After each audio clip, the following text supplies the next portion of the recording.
Can't sleep? Don't want to sleep? Afraid to sleep? Are the windows closed? Are your doors locked? Did you check your closet and under your bed? Maybe you should keep a light on in the hallway, just in case. Now settle in. Make yourself comfortable. Lay back. Close your eyes. And let me tell you a story.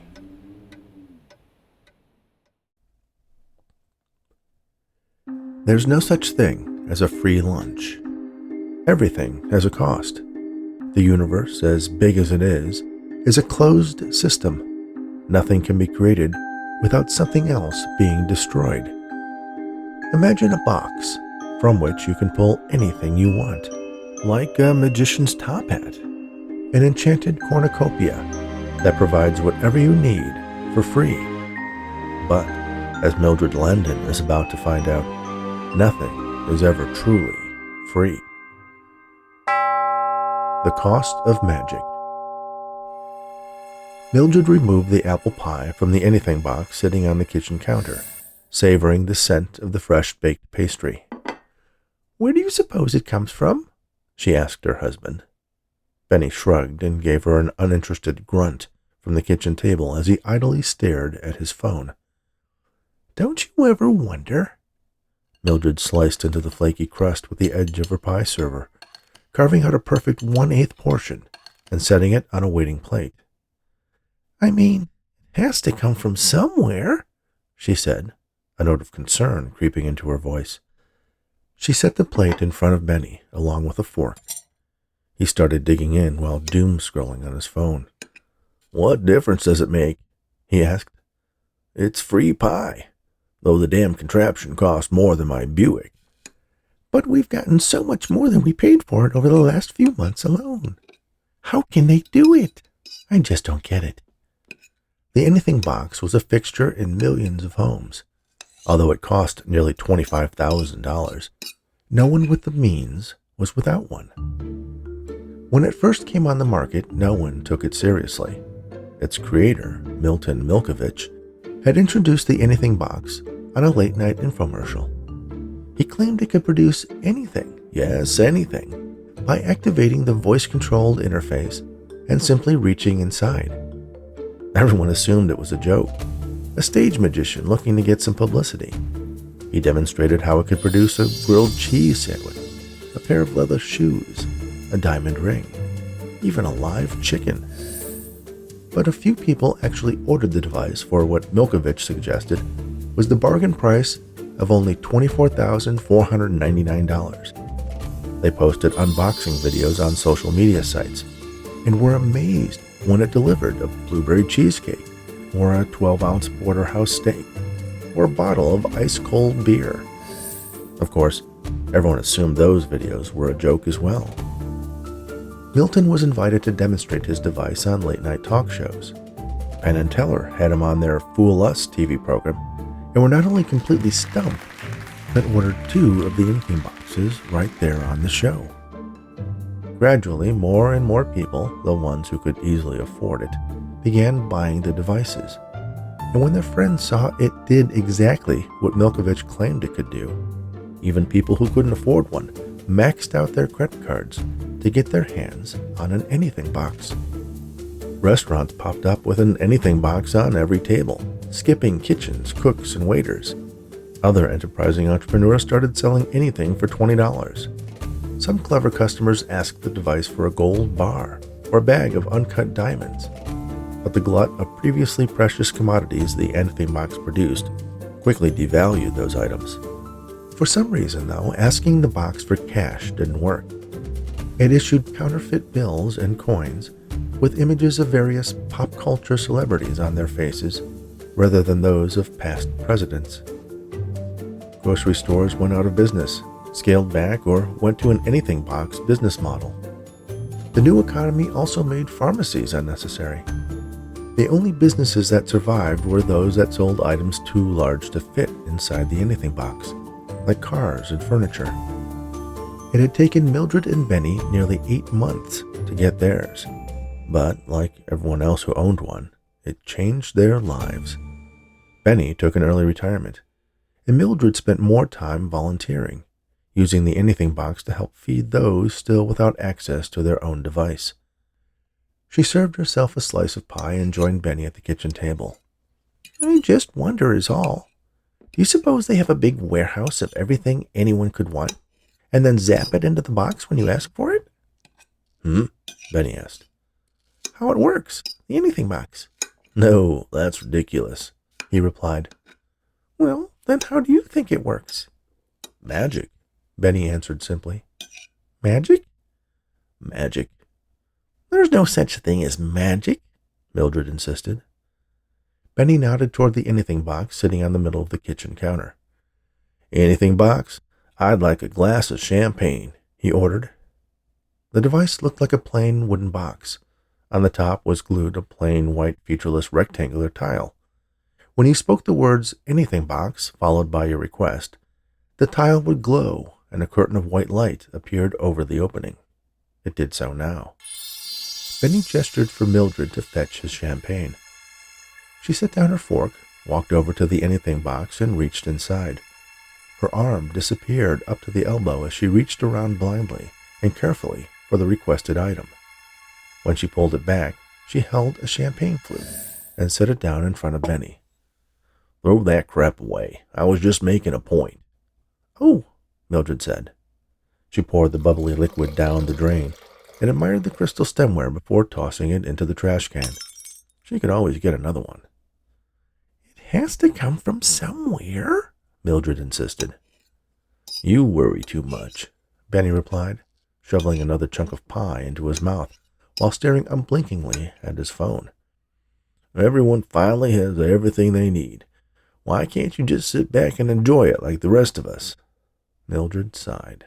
The Anything Box was a mixed blessing. With easy and unlimited access to food and clothing, unemployment soared. Most people found it unnecessary to work. Certain enterprising freefers, as they had come to be known, inhabited abandoned office buildings and acquired a communal box to provide them with food, water, and anything else they desired. Eventually, the government had to step in to compensate for the lack of workers. They reinstated the draft for men and women 18 and older. Everyone was required to serve for 2 years, backfilling jobs like garbage collection, bus and train drivers, and public works projects. At the end of their tenure, they received shared access to an Anything Box and given housing in the public dormitories that many of them had built themselves. For those who fell between the cracks, people like Mildred were a godsend. Every morning, she would acquire a supply of sack lunches from her Anything Box, pack them up, and drive down the street to a park where several families lived. They could have resided in one of the nearby government dormitories, but many families found the environment in the communal living facilities not so family-friendly. There were rules, of course, but no one followed them because there weren't enough people willing to enforce them. Mildred handed out the sack lunches. "Thank you, Mildred," Evelyn, one of the mothers, said. "You are a saint." "Oh, no, dear," Mildred insisted. "Just a good Samaritan. I'm sure you'd do the same if you were in my place." The children ate their sandwiches greedily. Evelyn offered large portions of her own to her offspring. "I'll bring extras next time," Mildred promised. "That's not necessary. You do so much for us already." "It's no trouble, really, and it's free." The grateful mother smiled her thanks. "Free? An old man grunted. Mildred assumed he was a grandparent in one of the families. "Excuse me?" Mildred asked. "There ain't no such thing as a free lunch," he explained. "Well, I think in this case—" "It's stealing is what it is. You don't just get turkey sandwiches out of thin air. Someone made it. Someone raised the turkey and the lettuce and baked the bread." Mildred didn't know what to say. "No such thing," the old man repeated. "Those sandwiches belong to someone. And just because you don't know how you're doing it doesn't mean you're not stealing." Mildred sat at the kitchen table staring at the empty Anything Box. as the morning sky brightened. She hadn't slept all night. The words of the old man in the park echoed in her mind. There ain't no such thing as a free lunch. Anything, Box? I'd like a blueberry pie, please. The box came to life. The tile on top glowed, and the curtain of light appeared over the box's opening. Mildred reached inside and pulled out a beautiful blueberry pie with a perfect lattice of narrow strips of crust woven over the top. She didn't bother to cut out a slice and put it on a plate. Instead, she grabbed a fork and just dug in. The pie, as always, was delicious.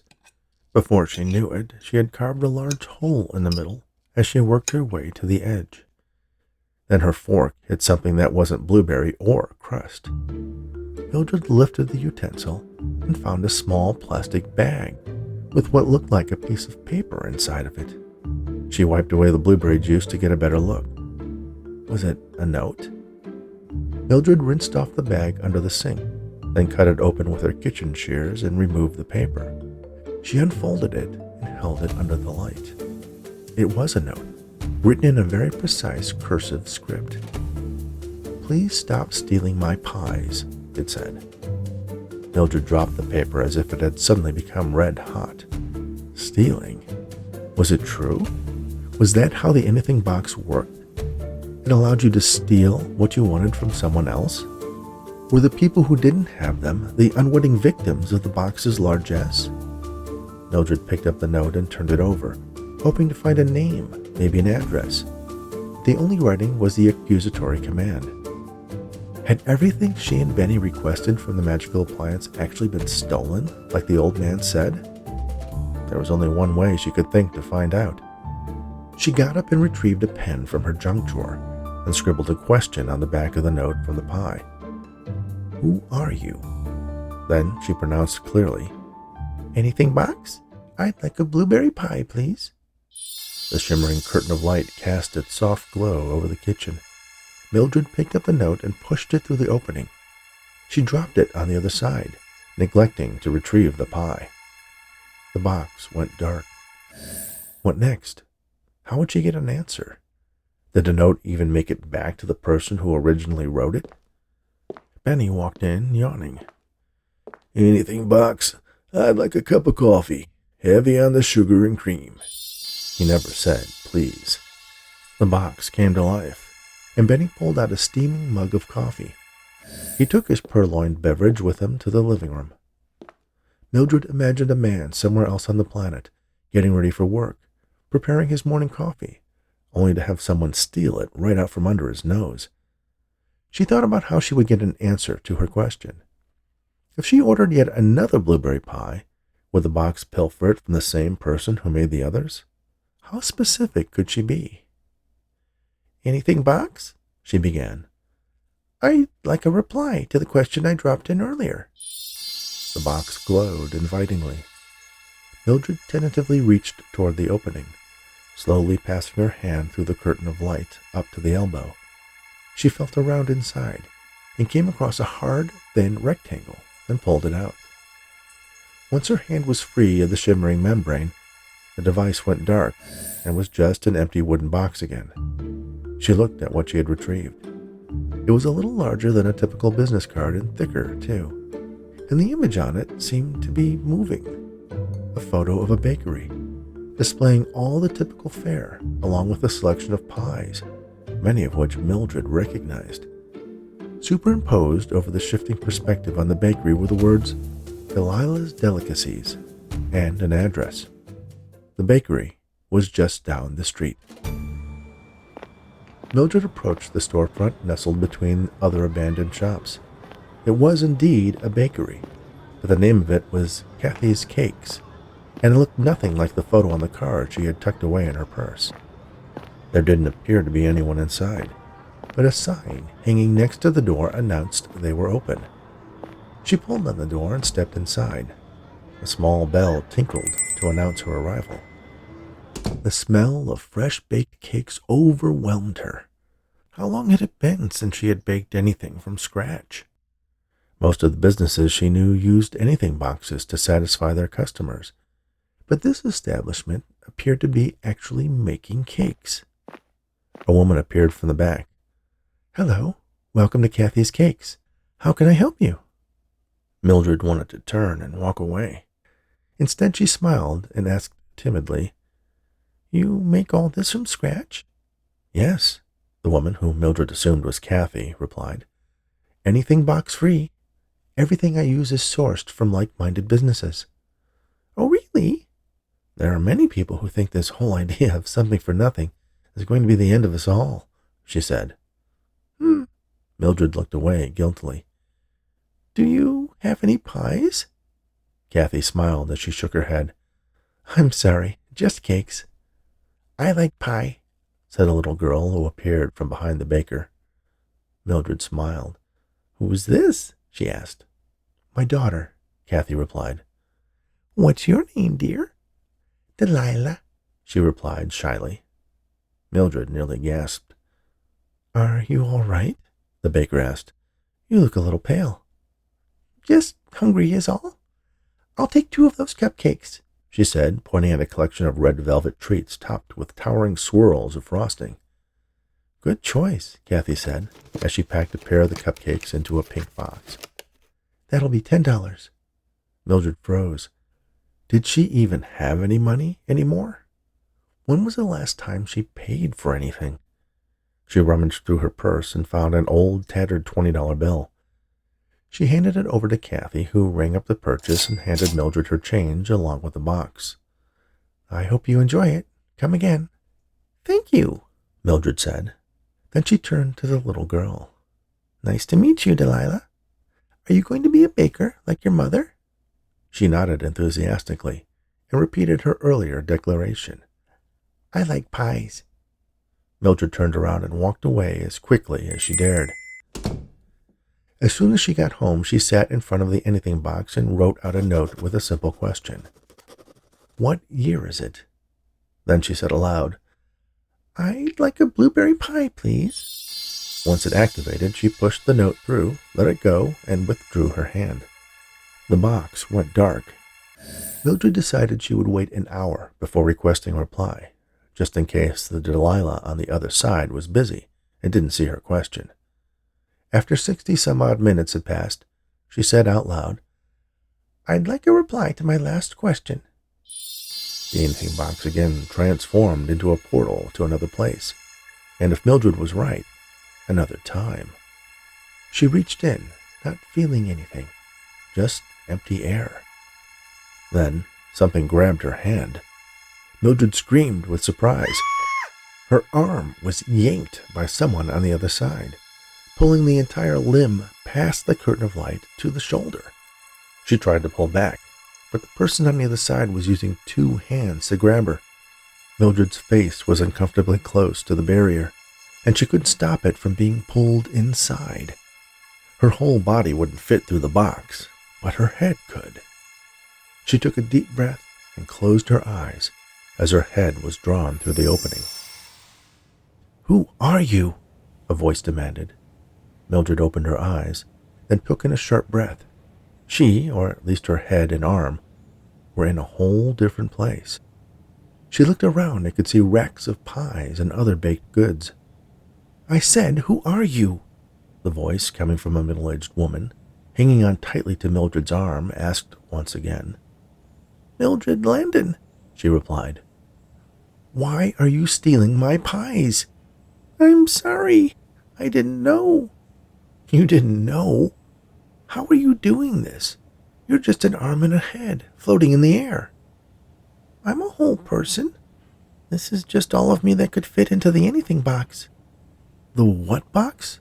"Anything box. Don't you have them?" "I don't know what you're talking about," the woman insisted. She let go with one hand and retrieved something from her apron pocket. The note Mildred had sent through earlier. "What does this mean? What year is it?" "It's a question. I have a theory." "A theory about what?" "About how the anything box works. Can you tell me? What year is it?" 2065, the woman replied. "And your name is Delilah?" "Yes." And your mother was Kathy, and she made cakes? How did you know that? Because in my time, that's what she does. Where I am, it's only 2025. What are you talking about? Mildred collected her thoughts. The whole thing was crazy, but it was the only thing that made sense. You can let go of my arm. I promise I won't go anywhere until I answer all of your questions. How are you able to do this? The baker asked as she relaxed her grip on Mildred's arm. I told you, it's the anything box. It allows us to ask for and get anything we want that'll fit through the box. Where did you get it? We bought it from the inventor, from a man named Milton Milkovich. The name caused Delilah to gasp. You know who he is? Mildred asked. He is, or was, an inventor and entrepreneur, a trillionaire businessman. He disappeared a couple of years ago. A trillionaire? Yes, it caused a big scandal. It turned out all of his businesses were scams. He even claimed to have invented time travel. Perhaps he actually did. Yes, well, unfortunately for us, ever since he disappeared, so have a lot of other things. At first, it was mostly gold and precious gems and other valuables.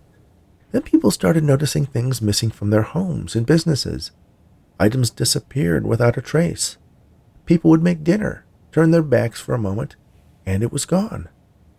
More than half of my pies vanished into thin air, and I had no idea how. Until today. When I got your first note, I got curious. How would my pie thief not know who they were stealing from? When I got your second note, I decided to just sit and watch to see if I could see how it was happening. And then your arm appeared, hanging in space. Oh my, that must have been terrifying, Mildred said. It's been getting worse, Delilah sighed. I can hardly keep up. It feels like I have to make 3 or 4 things for every one I get to sell. The rest disappear. That's terrible. I'm so sorry. I must have eaten dozens of your pies. I feel like I should pay you back. I'm more concerned about how we stop it. Stop it? Mildred asked. Us? Who else?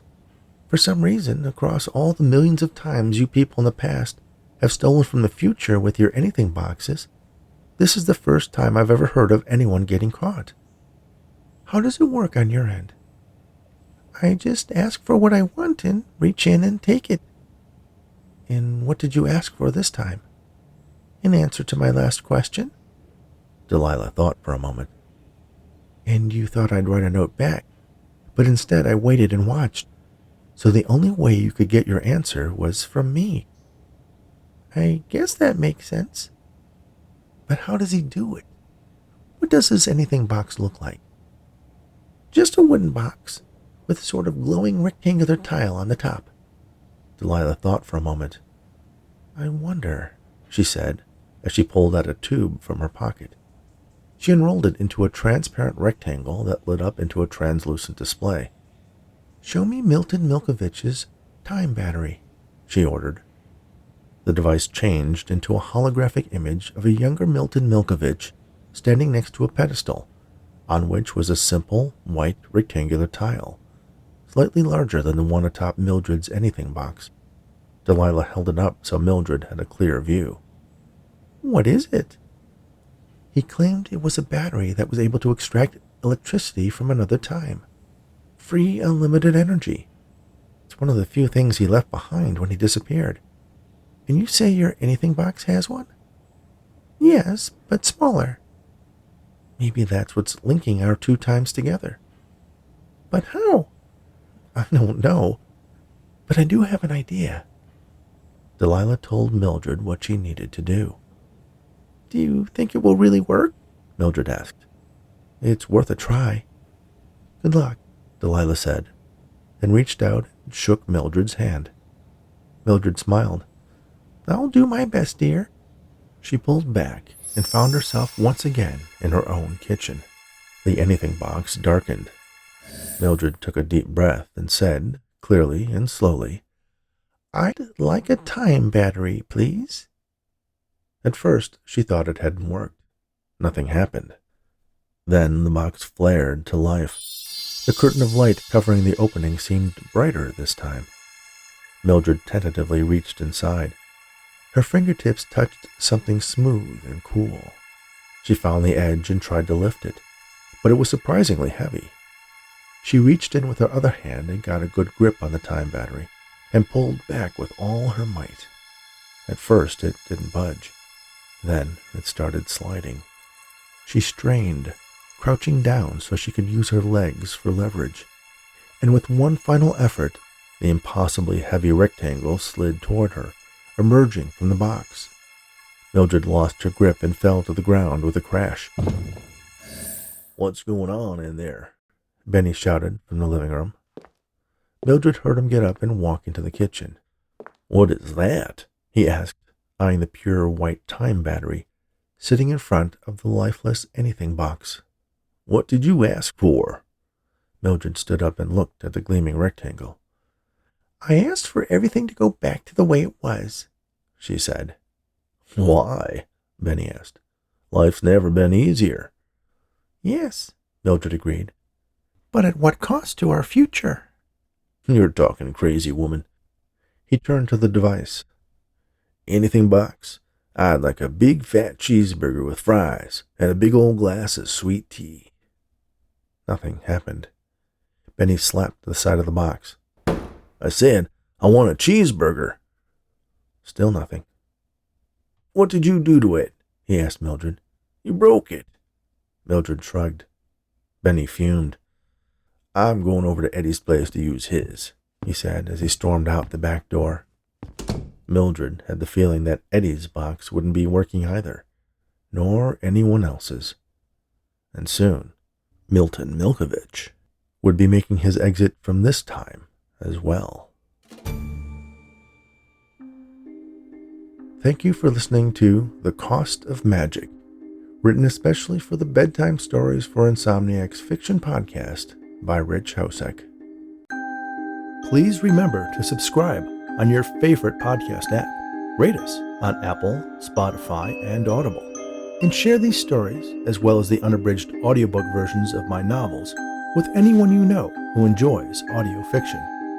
Be sure to visit bedtimestories.studio, where you can sign up for our Insomniacs Snoozeletter to be notified of new episodes and exclusive offers, and get a free bookmark. You can visit richhosek.com to learn more about the host of Bedtime Stories for Insomniacs. Thanks again, and all the very best.